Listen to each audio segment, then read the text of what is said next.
Hi everyone, I'm Ali GREYMOND. Today I wanted to talk to you about OCD compulsions and reducing physical compulsions.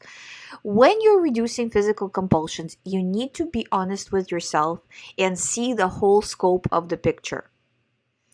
So take a look at your situation in detail. How many compulsions do you regularly do? I'm not talking about situations that are kind of just every once in a while, say somebody comes over or some situation happens that doesn't normally happen.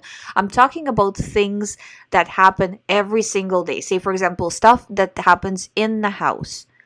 How many compulsions are you doing in the house? How many different compulsions? So say, for example, in this room I do this, this, and this, or I avoid this, this, and this.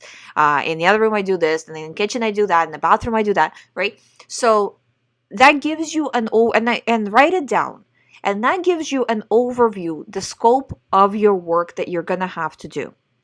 Now you need to create a very realistic plan of attack and understand that, okay, if, say, for example, you've counted that altogether inside the house you do 100 different compulsions that you have. Compulsions, avoidances, I'm counting it all as one. Physical things that you're either doing or avoiding because of your OCD. So out of that 100, how many are you able and willing to reduce each week in the course of a week? If you're only able to reduce by one each week, this will take 100 weeks. If you're able to reduce by two, 50 weeks, and so on and so forth, right? So this is kind of a balance between what you realistically can do in terms of your stress levels, your life, everything around OCD, what you can handle, how scary are these things, and the fact that you need to move along with it. Otherwise, you're going to be stuck in it for a long time for literally no reason other than just following along with what OCD is telling you.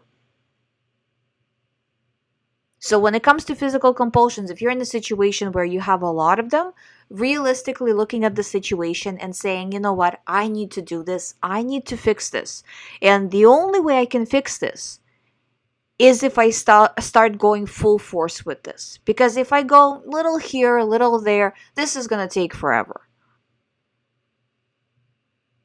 And when you're honest with yourself, when you're really focused on your recovery and you have this list and you literally mark, okay, week 1, I'm doing this. Week 2, I'm still doing that, but now I'm adding this thing. Now I'm adding another thing. And then as you achieve those micro milestones, you will start to see that, wait a minute, it works and nothing bad happened. And I can keep going and continue to do this and I can recover. And that gives you power to push forward and to do more and more. And as you're doing more, it all starts to feel better and improve. So for physical compulsions, that works very well when you actually see the full scope and you're handling it as if I need to take care of all of it. So it's not just, I'm just going to do this one little thing and I'll continue to do this for months on end and all of this kind of. No, I only have a limited time because I need to be moving on to the next part of this in order to get this list out of the way. A lot of the times people will say, I want to recover by Christmas. Okay, if I want to recover by Christmas or by my birthday or whatever, right? If I want to recover by this date, how many of these milestones do I have to achieve each week? Right? How many compulsions do I need to reduce by each week? And then now you have an actual game plan and you just follow along with that game plan. And this is how you actually recover rather than just say, well, I just hope I recover by this day. Well, what are you doing for this hope? Well, I'm hoping, and it just doesn't materialize like that. So having a set plan, sticking to the plan, it's like having a budget. You have a budget, you stick to the budget no matter what, and keep going until it's all over. I hope you find it helpful. Thank you so much for watching. If you haven't subscribed to the channel, please subscribe. If you would like to do one-on-one recovery program with me, if you need help recovering from OCD, all the information is on youhaveocd.com. You can sign up from there and book the appointment from there. Thank you for watching. I'll see you tomorrow.